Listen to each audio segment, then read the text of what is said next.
மருந்தாளுநர்கள் தினத்தை முன்னிட்டு கெமிஸ்ட் மற்றும் ட்ரக்கிஸ்ட் அசோசியேஷன் கே நகர் கோடம்பாக்கம் மண்டலம் சார்பாக நடைபெற்ற விழாவில் தமிழிசை சவுந்தரராஜன் அவர்கள் கலந்து கொண்டு சிறப்புரையாற்றி மருந்தாளுநர்களுக்கு வாழ்த்து தெரிவித்தார்.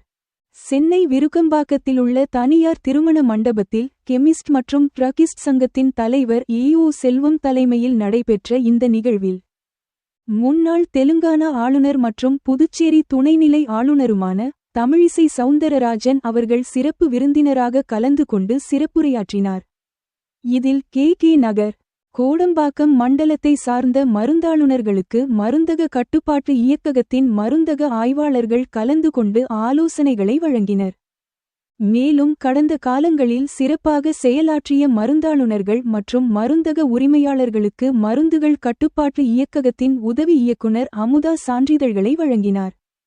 மேலும் இந்த நிகழ்வின் போது மருத்துவர் அருணாச்சலம் முத்தையா, மருந்தக ஆய்வாளர் சதீஷ், மருத்துவர் சக்தீஸ்வரன், விஜய் டிவி புகழ் நடிகர் மிமிக்ரி சேது ஆகியோர் சிறப்பு அழைப்பாளர்களாக கலந்து கொண்டு தங்களின் கருத்துக்களை எடுத்துரைத்தனர். மேலும் இந்த உலக மருந்தாளுநர்கள் தின விழாவில் சங்கத்தின் நிர்வாகிகள் செந்தில், பாலாஜி, மூத்த உறுப்பினர் திருஞான சம்பந்தம், செல்வகுமார், மதன், வேலு, மோகன், வைத்தி, விஜய், ரகு, ஐயப்பன், சங்கர், மூர்த்தி, தியாகு, முருகன், செந்தில், வெங்கடேசன் உள்ளிட்ட ஏராளமான மருந்தாளுநர்கள், மருந்தக விற்பனையாளர்கள், மருந்தக உரிமையாளர்கள் மற்றும் மருந்து விநியோகஸ்தர்கள் உள்ளிட்ட ஏராளமானோர் கலந்து கொண்டனர். கூடியிருக்கும் அனைவருக்கும் முதற்கண்ணின் வணக்கம். தி கெமிஸ்ட் அசோசியேஷன் கே நகரன் கோடம்பாக்கம் சார்ந்த இந்த நிகழ்ச்சியில் கலந்து கொள்வதில் நான் பெரும் மகிழ்ச்சி அடைகிறேன். செல்வம் அவர்கள் என்னை இந்த நிகழ்ச்சிக்கு வர வேண்டும் என்று சென்ற முறையே நான் வந்திருக்க வேண்டும். நான் வராதனால எனது கணவர் டாக்டர் சவுந்தரராஜன் அவர்களை நான் அனுப்பியிருந்தேன். அதனால அவங்க பொன் வைக்கிற இடத்துல பூ வைக்கணும் அப்படின்னு சொல்லுவாங்க. அதனால இந்த தாமரை பூ வர முடியாததுனால சவுந்தரராஜன் என்ற பொண்ணை வர சொன்னேன் நான். ஏன்னா முக்கியமான ஒரு நிகழ்ச்சி. எனக்கு என்ன ராசின்னு தெரியல. இந்த நிகழ்ச்சிக்கு ஒப்புக்கொள்ளும் போதெல்லாம் ஏதாவது ஒரு நிகழ்ச்சி வந்துடும். இன்னைக்கு பார்த்தீங்கன்னா கோயம்புத்தூர் நடந்த ஒரு சம்பவத்துக்காக நாங்கள் ஆர்ப்பாட்டம் நடத்தினோம். அதில் தமிழகம் முழுவதும் ஆர்ப்பாட்டம் நடத்தி கொண்டிருக்கும் போது இன்னைக்கு அங்கே ஒரு 1000 மகளிர் காத்திருக்காங்க. 3 மணிக்கு நாங்கள் இருக்கணும்.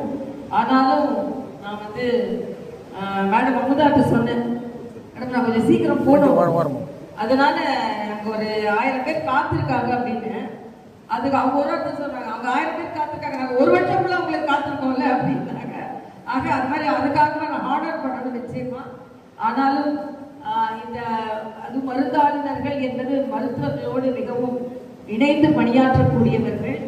அதனால இன்னைக்கு மரியாதைக்குரிய பாரத பிரதமர் ஜன் ஔஷதி என்ற மக்கள் மருந்தகம் ஒரு மிகப்பெரிய புரட்சியை ஏற்படுத்தி கொண்டிருக்கிறது. எங்களை பொறுத்தவரை நான் அடிக்கடி சொல்றது உண்டு, மருந்துக்கும் மருத்துவருக்கும் நோயாளிகளுக்கும் ஒரு இணைப்பு உண்டு. குறிப்பா நான் தஞ்சை மருத்துவக் கல்லூரியில பயிற்சி மருத்துவராக இருக்கும்போது அவங்க கிட்ட நீங்க உங்களுக்கு ரத்த சோகை இருக்கு அப்படின்னு சொல்லிட்டு சாதாரணமாக எல்லாமே பிரெக்னென்ட் பேஷண்ட்ஸ்க்கு எல்லாமே நம்ம அயன் சப்ஸ்டிடியூட் கொடுப்போம் அப்படின்னு சொல்லிட்டு அயன் மாத்திரை கொடுப்போம். சாப்பிட்றதுக்கு எல்லாரும் பின்னால போனோம்னு பார்த்தீங்கன்னா அந்த அயன் மாத்திரையெல்லாம் வீசிட்டு போயிருக்காங்க. என்னடா இவங்களுக்கு நாம அயன் மாத்திரை கொடுத்தோம் ரத்த சோகை இருக்கக்கூடாதுன்னு, ஆனா எல்லாம் அயன் மாத்திரை வீசி போய் எல்லாம் அதை பொறுக்கிட்டு வந்து எடுத்து வச்சுட்டு அடுத்த முறை வரும்போது அந்த அம்மாக்களை கேட்போம், ஏமா இதை வீசிட்டு போறீங்க அப்படின்னு. அதுக்கு அந்த அம்மா சொன்னாங்க, ஒரு அம்மா கிராமத்தம்மா, எங்க மாமியார் என்ன சொன்னாங்கன்னா, நீ ஏற்கனவே கருப்பு, உனக்கு குழந்தையும் கருப்பா பிறக்கக்கூடாது, கருப்பு மாத்திரை சாப்பிட்டீங்கன்னா இன்னும் கொஞ்சம் கருப்பா பிறக்கும், அதனால இந்த மாத்திரை நீ சாப்பிடக்கூடாது அப்படின்னு சொன்னாங்க. அதான் நான் நினைச்சுக்கிட்டேன், கருப்பா ஆள் இருந்தாதான் சவால்னா கருப்பா மாத்திரை இருந்தா கூட சவாலா போயிடுது போல இருக்கு அப்படின்னு சொல்லிட்டு ஒரு முறை அது மாதிரி பார்மசி கான்ஃபரன்ஸ்ல நான் அப்பீல் பண்ணேன். தெலுங்கானால கூட அதை அப்பீல் வச்சேன், தயவுசெய்து இந்த அயன் டேப்லெட்டை நீங்க கலர் கலரா செய்யுங்க, பெண்களுக்கு கலர் கலரா இருந்தாதான் பிடிக்கும், அதனால கலர் கலரா கொடுத்து சேலை கலர் கலரா இருக்க மாதிரி டேப்லெட் கலர் கலரா கொடுத்தோம்னா அதை கொஞ்சம் சாப்பிடுவாங்க அப்படின்னு சொன்னேன். இதெல்லாம் என்னன்னா பிராக்டிக்கல் டிஃபிகல்ட். நம்ம நினைக்கிறோம் இதெல்லாம் பெரிய விஷயமா இல்லை அப்படின்னு நினைக்கிறோம். வர கலர்ல கூட பிரச்சனை இருக்கு அப்படின்றது. அதே மாதிரி மாத்திரைய சாப்பிடறதுக்கு முன்னால சாப்பிடலாம், பின்னால அந்த காலத்துல அழகா எழுதி கொடுப்பாங்க, சாப்பிடுவதற்கு முன், சாப்பிடுவதற்கு பின் அப்படின்னு. ஆனா இந்த காலத்துல மருத்துவர்கள் எழுதி கொடுக்கறது மட்டும் இல்ல, கிராமத்துல ஒரு கதை சொல்லுவாங்க. ஒரு அப்பாவுக்கு, அந்த மருத்துவர் வந்து ஒரு கிராமத்து அப்பாவுக்கு கடிதம் எழுதினார். அந்த கடிதத்தை கொண்டு அவர் எப்பவுமே அந்த மருத்துவரோட, அந்த டாக்டரோட அப்பா அந்த கடிதத்தை போய் அங்க வந்து மருந்து கடையில தான் படிச்சு காமிக்க சொல்லுவாங்க. ஏன்னா டாக்டரோட எழுத்த அப்பாவோட படிக்க முடியாது, மருந்து கடைக்காரர் தான் படிக்க முடியும், அல்ல அவருக்கு தான் தெரியும். அதனால என் பையனே எழுதுற போஸ்ட் கார்டை கொண்டு மருந்து கடையில கொடுத்து அவன் என்ன எழுதுறான்னு நான் தெரிஞ்சுக்கிறேன் அப்படின்னு சொல்லுவாங்க. ஆக இது வந்து ஒரு வந்து மக்களோடு இணைந்த இயந்த ஒரு துறை. அந்த துறையை நீங்க பாத்தீங்கன்னா அது இன்னைக்கு இந்த காலகட்டத்துல ஒரு நாள் என்கிட்ட ஒரு பேஷண்ட் வந்து கேட்டாரு, டாக்டர் இந்த மருந்தெல்லாம் கொடுக்குறீங்களே இதுக்கு சைடு எஃபெக்ட் இருக்குமா அப்படின்னு கேட்டார். முதல்ல எஃபெக்ட் இருக்கான்னு கேளுங்க, அப்புறமா தான் சைடு எஃபெக்டை பத்தி கேட்கணும். முதல்ல சைடு எஃபெக்ட் போயிட்டீங்கன்னா மெயின் எஃபெக்டை பத்தி யார் கவலைப்படுது? ஆக மாத்திரை சாப்பிடும் போதே அந்த மாத்திரை இந்த நோயை சரி செய்யுமான்னு பாக்குறதுக்கு முதல்ல இந்த சைடு எஃபெக்ட் வருமான்னு நினைச்சா, எஃபெக்ட் இருந்தா தானே சைடு எஃபெக்டே வரும். அதனால நம்ம வந்து இந்த ஏன் இதை நான் சொல்றேன்னா, நோயாளிகளுக்கு இன்னும் விவரமா, அந்த காலத்துல நோயாளிகளுக்கு மிக தெளிவா சொல்லுவாங்க. இப்ப நம்ம பாட்டுக்கு எழுதி கொடுத்துட்டு அப்படியே அமைச்சிடும். ஆக ஏன்னா அந்த காலத்துல நீங்க குடிக்கணும், பொடிச்சு தேன்ல குழைக்கணும், தேன்ல குழைச்சு சாப்பிடணும், குழந்தைக்கு கால் மாதிரியா எடுக்கணும், அதை குழைக்கணும், அதை அப்படியே அவங்க வந்து டாக்டர் போறதுக்கு முன்னாலேயே ஒரு தெளிவா போகணும். இல்ல இந்த காலத்துல டாக்டர் போகும்போது குழப்பமா போறாங்க, இது எப்படி சாப்பிடுறது என்ன ஏது. அது மட்டும் இல்ல, இன்னொன்னு மருந்தோட விலையையும் நாம பார்த்துக்கணும். மரியாதைக்குரிய பாரத பிரதமர் இந்த மக்கள் மருந்தகத்தை ஆரம்பிச்சதுக்கு காரணமே இன்னும் ஒரு கணக்கெடுப்பு என்ன சொல்லுதுன்னா, மக்கள் மருந்தகம் வந்ததற்கு பின்பு, இந்த ஜெனரிக் மெடிசன்ஸ்க்காக மக்கள் மருந்தகம் வந்ததற்கு பின்பு பென்ஷனர்ஸ் எல்லாம் மருந்து வாங்கி சாப்பிடுவது அதிகரித்திருக்கிறது. இன்னொரு கணக்கெடுப்பு சொல்றது. அதெல்லாம் அவங்க லைஃப் எக்ஸ்பெக்டன்சி அதிகமா இருக்கு. ஏன்னா எல்லாத்துக்கும் டெஃபினட்டா பிபி இருக்கும், சுகர் இருக்கும், அதுக்கு லாங் டர்மா மாத்திரை சாப்பிட வேண்டியிருக்கும். ஆனா ரொம்ப மாத்திரை விலை அதிகமா இருந்த உடனே அந்த மாத்திரை விலையை எடுத்துட்டு அவங்க என்ன பண்ணுவாங்க, ஒண்ணு சாப்பிட்டு பாதி சாப்பிட்டு சாப்பிடாம இருப்பாங்க, முழுமையான டோஸ் கிடைக்காது. அதனால இன்னைக்கு எல்லாரும் இந்த மருந்துல குறைவான விலையில கிடைக்கிறதுனால அவங்க இதையெல்லாம் சாப்பிட்டு ஏறக்குறைய பிளட் குளுக்கோஸ் லெவலையும் பிபியையும் கண்ட்ரோல வச்சிருக்கிறாங்க அப்படின்றது ஒரு சர்வேயே சொல்லுது. அதே மாதிரி நாம மருந்து என்று வரும் பொழுது ரொம்ப நாளைக்கு மருந்து 3 நாளைக்கு என்ன சொல்லுவாங்க. நான் ஒரு வாரத்துக்கு எடுத்து கொடுத்தா அவங்க எழுத சாப்பிட மாட்டாங்க. என்னோட ஒரு வாரம் 10 நாளைக்கு எழுதி கொடுத்தா அவங்க ஒரு அப்படியே வாங்கிட்டு வந்து 3 நாள் சாப்பிடுவாங்க, அப்படியே போட்டு வச்சிருவாங்க. ஸோ நம்ம practical difficulties of the patients வந்து நாம ரொம்ப சிந்திக்கணும். அதே மாதிரி விலையிலையும் நான் ரொம்ப கவனம் செலுத்தணும். இன்னொன்று அவங்களுக்கு வந்து சைடு எஃபெக்ட் இருந்ததுன்னா அது என்ன சைடு எஃபெக்ட் சொல்றதையும் நாம் ஒரு பழக்கமா கொண்டு இருக்கணும். எல்லாவற்றிற்கும் மேலாக எல்லாருக்குமே ஃபாஸ்ட் ட்ராக் தான், எல்லாருக்குமே ஃபாஸ்ட் ஃபுட்டு, ஃபாஸ்ட் ட்ராக் சாப்பிட்டு காலையில் அரை மாதம் தான் சாப்பிட்டுருக்காங்க, உடனே ஃபோன் பண்ணுவாங்க, என்ன டாக்டர் எதுவும் சரியாகல, இப்பதான் அரை மாதம் இப்பதான் அது எதுவும் குடலுக்குள்ள போய் ரத்தத்துக்குள்ள போயிருக்காது, அதுக்குள்ள என்ன ஏன் சரியாகல அப்படின்னு. அதனாலதான் கிராமத்து டாக்டர் தான் ஊசி போட்டு பழகுறது, குத்தி விடுறேன் அப்பதான் உனக்கு சரியாக கூட அந்த டாக்டர் கூட ஊசி போடுவாங்க, இந்த டாக்டர் கூட வெறும் மருந்து தான் கொடுப்பாங்க அப்படின்னு. ஸோ கிராமத்துல ஊசி போடுற டாக்டர்லாம் ஹீரோஸ், ஊசி போடுற டாக்டர் எல்லாம் ஹீரோயின்ஸ். அதே மருந்து கொடுத்த இந்த டாக்டர் ஒன்றும் வாய்க்கல, ஊசி கூட போட மாட்டேன், வெறும் மருந்து கொடுக்குறாரு. ஆக பேஷண்ட்ஸ்க்கு அது அனாவசியம் ஊசி கொடுத்தா குத்தெடுமா நாம ரொம்ப மனுஷரையே நடந்தா இறக்கமான டாக்டர் அவங்க இறக்கம் இல்லாம டாக்டர் ஒன்றும் தெரியல, ஊசி கூட போட மாட்டேன்றாங்க. ஒரு ஊசி போட்டா எனக்கு சரி அப்படி எங்க வீட்டுல வேலை செஞ்ச ஒரு அம்மா கூட அப்படிதான் சொல்லுவாங்க, போய் ஊசி போட்டா சரி, இந்த டாக்டர் ஒன்றும் சரியில்லை, எப்படி சரியில்லை ஊசியும் போடல அப்படின்னு. அதனால பேஷண்ட்டுக்கு என்ன வேணும், அவங்களுக்கு எதை மாதிரி கொண்டு போடணும், இதுக்காக நான் எல்லாரும் ஊசி போடணும் இல்லை, விளக்க வேண்டும், இந்த மருந்து இப்படிதான் அப்படின்னு. நான் அடிக்கடி ஒரு சம்பவம் சொல்றேன். தஞ்சாவூர் மெடிக்கல் காலேஜ்ல படிக்கும்போது எங்க டாக்டர் சார் சொன்னார், பேஷண்ட்டுக்கு நமக்கு கம்யூனிகேஷன் ரொம்ப முக்கியம் ஒரு கதை சொன்னார். என்ன கதைனா, ஒரு பேஷண்ட் வந்து 10ஆம் நம்பர் பேஷண்ட் வந்து எல்லாத்தையும் கேட்டு கேட்டு பாக்குது, எனக்கு என்னங்க அப்படின்னா யாரும் எக்ஸ்பிளைனே பண்ண மாட்டேன்றாங்க. திடீர்னு அந்த சாருக்கு ஒரு போன் வருது, முக்கியமா ஒரு விஐபி பேசுறாங்க, 10ஆம் நம்பர் பேஷண்ட பத்தி ஒரு விவரம் வேணுமா அப்படின்னு.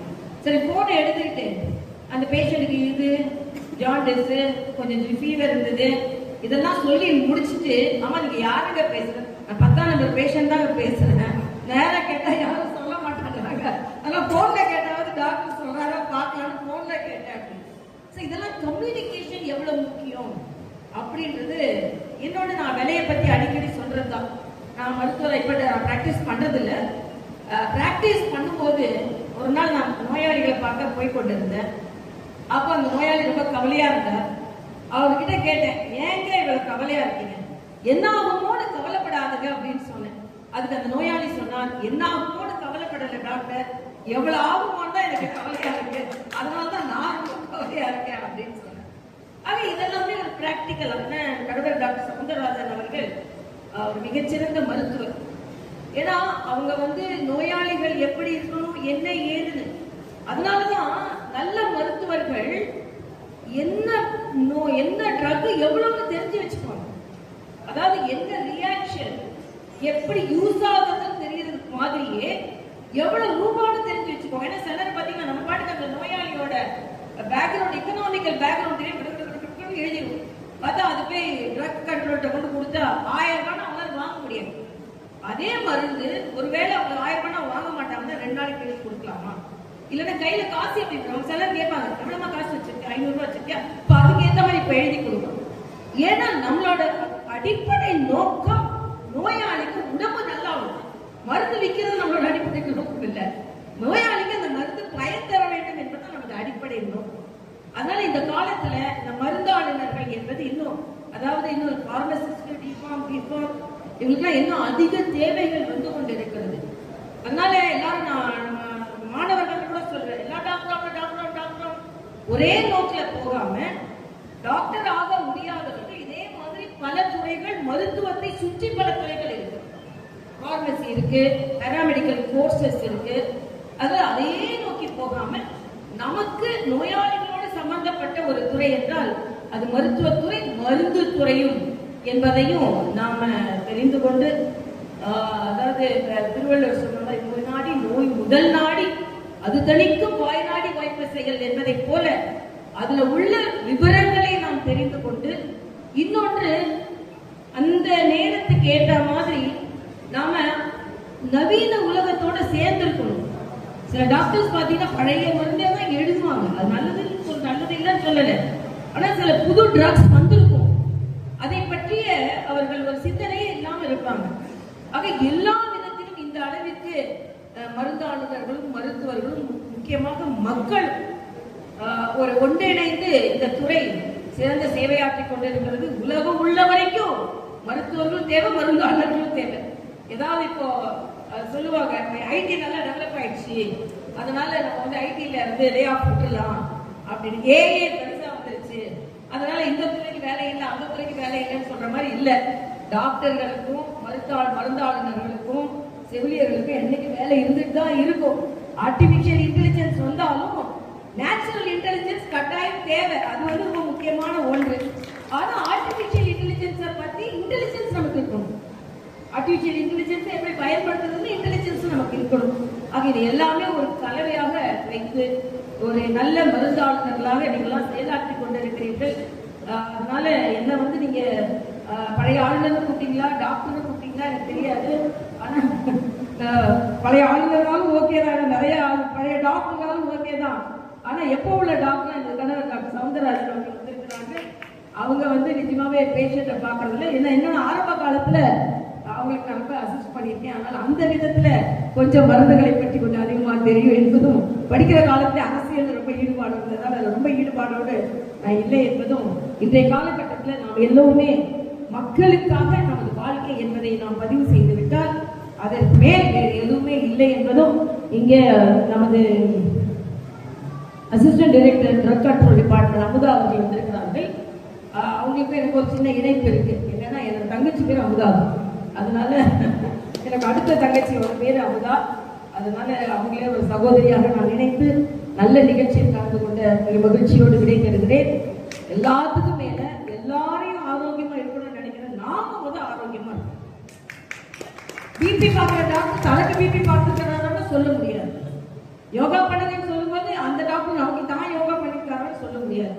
அதனால மருந்தாளர்களும் சரி, செவிலியர்களும் சரி, டாக்டர்களும் சரி, முதல்ல அவங்க உடம்பை நல்லா பார்த்துக்கணும் என்ற கோரிக்கை வைத்து விடைபெறுகிறேன். நன்றி.